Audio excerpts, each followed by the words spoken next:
nhau khóc gặp nhau không muốn chào. Mình bước qua đời nhau, để lại thương đau, để lại vết sâu có xóa mơ được đâu. Mình đã từng hạnh phúc, phải không em ơi? Mình từng chung lối khổ đau lẫn tiếng cười. Mình đã luôn từng nói à không thể chưa. Mình từng thề ước mãi không bao giờ xa. Mà cớ sao ta giờ đây bước qua đời nhau, rồi trái tim ta phải đau nhớ nhung vì nhau. Và có khi nào em thấy tiếc nuối về ngày xưa, vội vàng quá để mình mất nhau. Ngày đấy ra anh và em chúng ta đừng cố chấp. Ngày đấy ra anh và em chúng ta bình tĩnh hơn. Ngày đấy ra anh kìm nén mỗi khi mình cãi vã, để hai ta sẽ không bước qua đời nhau.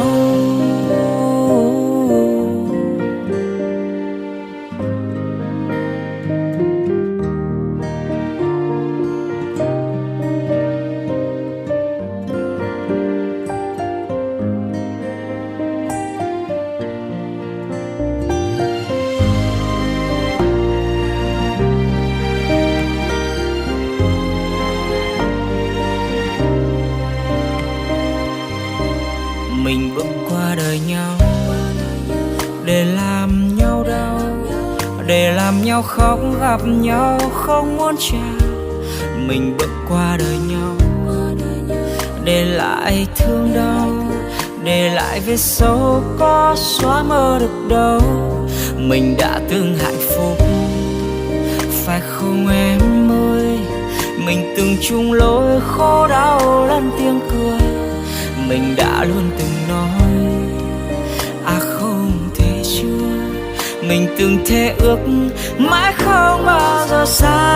Mà cớ sao ta giờ đây bước qua đời nhau, rồi trái tim ta phải đau nhớ nhung vì nhau.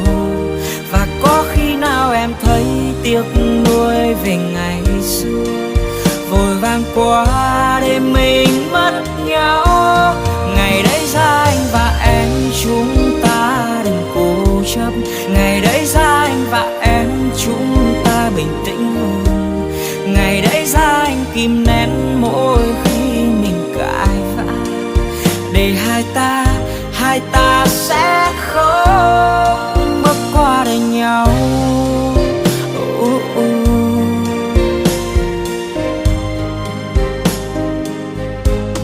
Mà cớ sao ta giờ đây bước qua đời nhau, rồi trái tim ta phải đau nhớ nhung vì nhau.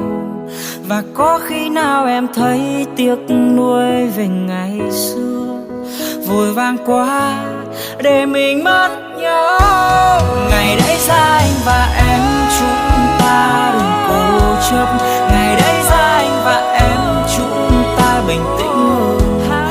Ngày đấy ra anh kìm nén mỗi khi mình cãi vã, để hai ta sẽ không